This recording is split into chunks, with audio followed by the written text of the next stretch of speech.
Hi Tarot Tribe, it's Ethany and welcome to Starting Your Tarot Business Part 4. This is a series that was requested. I was asked how to get your tarot business started, and here are my thoughts. Nothing I say here is gospel, so take what you resonate with and leave the rest. Should be my tagline for everything I do, but it's important.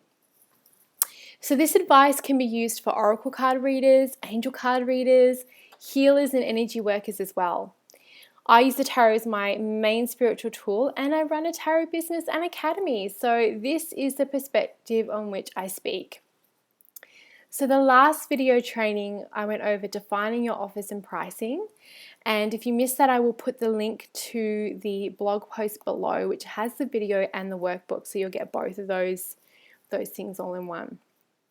And in this video, I'm going to talk about your online space, social media, or AKA the time suck, the black hole of Calcutta, which I actually love. I have like a love-hate relationship with social media, and blogging, vlogging, and podcasts.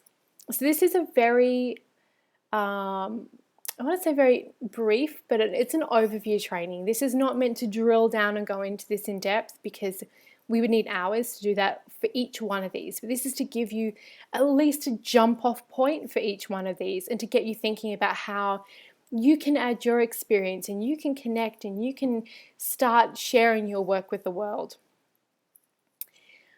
So let's look at setting up your online space. So I talked about before, I think it was in like video 2, that you need a website. You just need a website. You may disagree with me. That's cool, but I believe you need a website. So once you've chosen your platform, whether it was like WordPress or Squarespace or whatever it is, you're ready to set it up, which is really ace. But here are some pitfalls.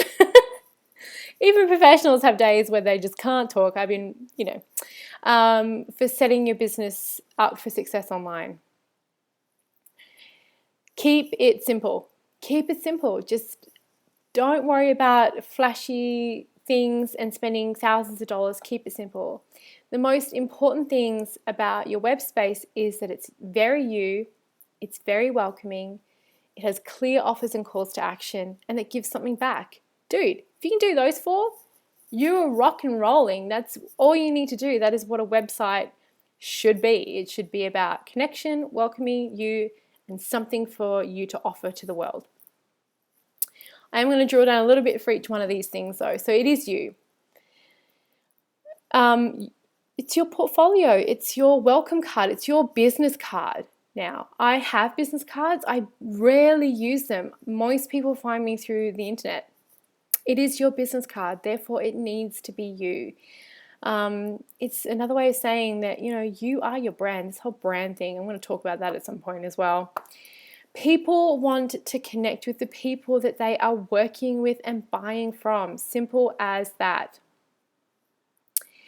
It could be a connection of like-minded thought or people really digging your vibe, picking up what you put down, all that kind of stuff. But no matter how you connect, people want to connect. You also need to accept that we are visual creatures, which means you really are more likely to engage and convert visitors onto your site with photos of you that are recent and decent. They want to see the face behind the work. They want to be able to say, oh, that's who that is. You don't need glam photos. You don't need to go out and do like a full-on glam shot, but you can. I'm very lucky. I'm a photographer and so is my boyfriend. We got tons of camera equipment, and for years, I've had photography shows and awards and things like that, so we're lucky. And I know not everyone is that lucky, but we've all got that one friend who's good with the camera. Offer them a reading in exchange, or buy them dinner, or give them a prepaid visa for $50. You can get something. If you're really uncomfortable with having your photo up on your site, then get an avatar made by a graphic designer. I don't think that there is any reason not to have your photo online unless there is a deep concern about endangering your safety or the safety of your family. So I'm not going to say that you need one and there's no excuse. Yeah, sometimes in those circumstances there totally is. But if you're worried about kind of being out there, know for a fact that I worked in the corporate world for 10 years while I was doing tarot. No one ever said anything to me in a negative way. No one went out of their way to go search for me and be like, you do this. That's another reason why I have my pagan name, my Wiccan name, my chosen name. But, have a think about it, where this is coming from. Are you worried that people are going to judge you? Are you worried about having your face out there? Are you worried about where does that fear come from, and really sit with that? But if it's your safety, fair enough. So the second part is that it's welcoming. So basically this is me saying, make sure it doesn't abuse your potential clients or visitors' eyeballs with flashing neon cheesy letters and cheesy clip art and because would you spend a time on a site like that? Probably not. So it means that your clients won't either. People will not come back to your website. You want your space online to be a reflection of the feeling you want to help your clients with. What does it feel like? Are you a hot cup of tea by the warm fire? Come in, let's download, let's connect, let's tell me your woes of the world kind of person? Or are you a bright, vibrant, jump happy, let's do this shit, kind of bouncy person like me, full of energy? So do your colors on your site reflect that? This should be a jump off point to your personal vibe and your personal look. I've actually talked about that in the Your Ideal Clients and Where to Find Them master training, which is now an learn as you go at your own pace training. So you can go over to the academy and go through that training. There's a ton of stuff for you to go through and questions to ask about your online aesthetic and what you want to do. Does your site have clear offers and calls to action? Big subject. This is going to be the next mastermind training because everyone voted for this. But big subject, but let's just pare it down to 3 things. Are your messages clear? Can they find everything easily? And do you have a place that people can give you their email address and connect to you further? Is there a way in which when people come to your website that they can say, yep, I want to know more from you? If you have those things down, you're on the right track. Are your messages clear? And then the next section is it gives something back. So giving does a lot. It does a lot for you and it does a lot for your brand. I only recently joined YouTube. I haven't even been on YouTube for a year, which has been, I don't know why I wasn't on here before, because I love talking, if you hadn't noticed. I love talking. I've done musical theatre, I've done improv, I've done theatre. I'm comfortable on camera. I've been on TV. That's just my thing. So it comes naturally to me. And so this is a nice way for me to give back, sharing my reviews and sharing my thoughts and sharing my experiences. It builds credibility for sure, and it builds a relationship. So I've got some of the most amazing relationships with the tarot community and the spiritual community thanks to giving back and thanks to having people come back to me and say, thank you so much for sharing your spiritual stories.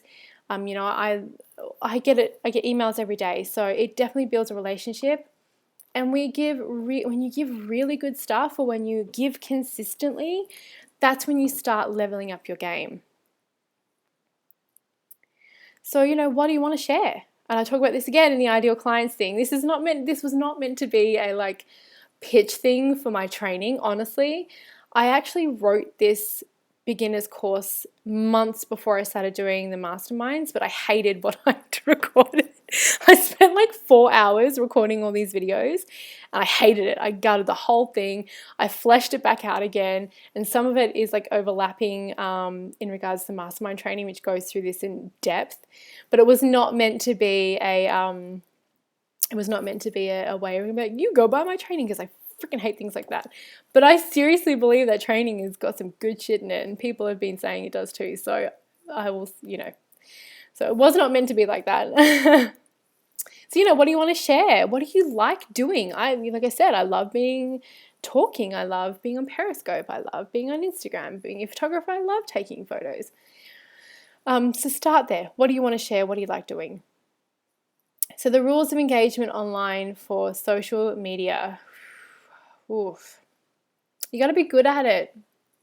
And I don't mean expert, I just mean good. Good.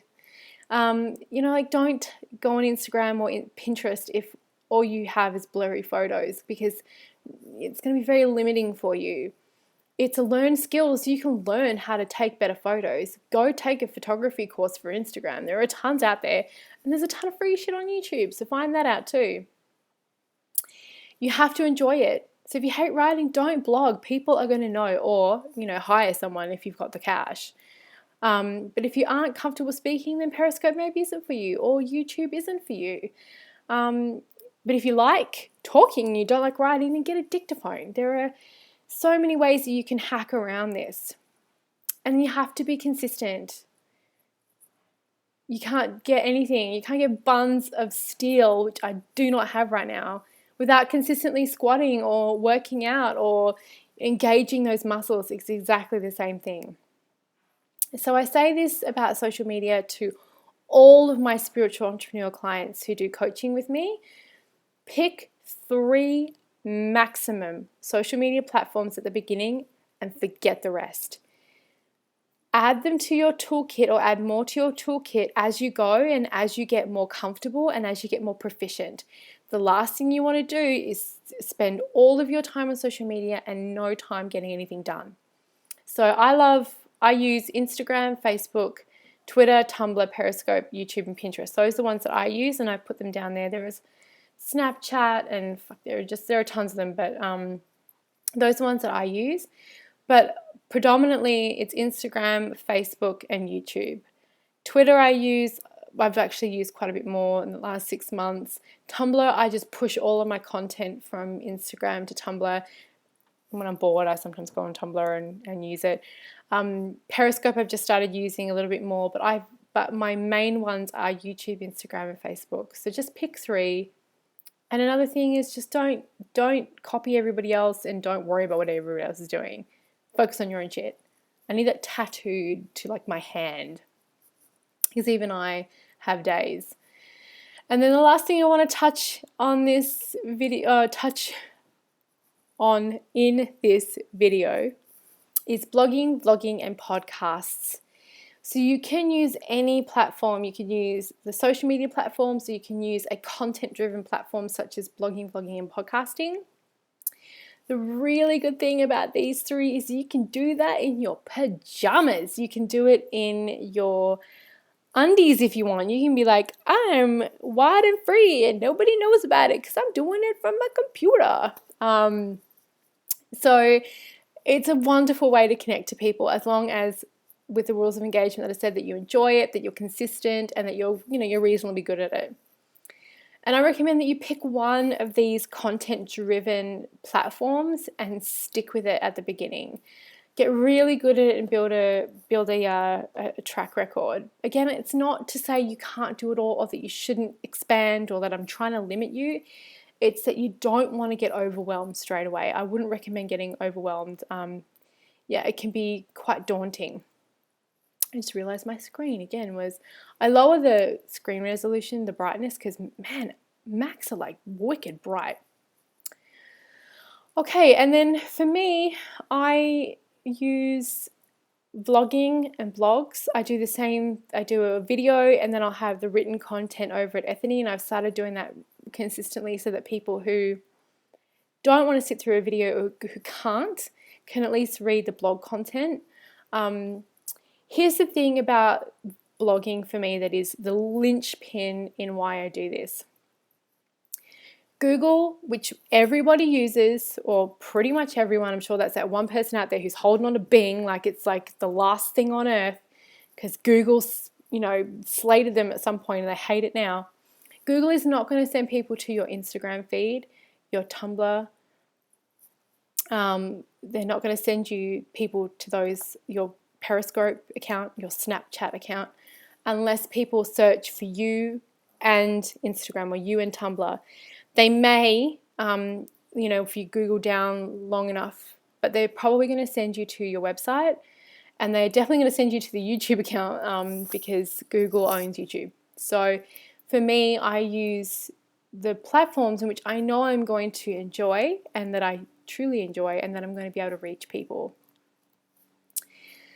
It's also a really good way to build community through groups, blog hops, interviews, blog swaps, and sharing awesome things that your tribe is going to love. So there is no one size fits all when it comes to sort of stuff. I really hope that it's offered you a place to start or some things to at least think about when it comes to your online presence. Take what you want, adapt it, use it, lose what you don't from these videos always. So I want to hear from you. What do you want to learn about running a tarot business or an oracle business or an angel card reading business? Let me know so I can make a video for you. And thank you for joining me for part 4 of starting your tarot business. And subscribe to my channel if you liked this video too.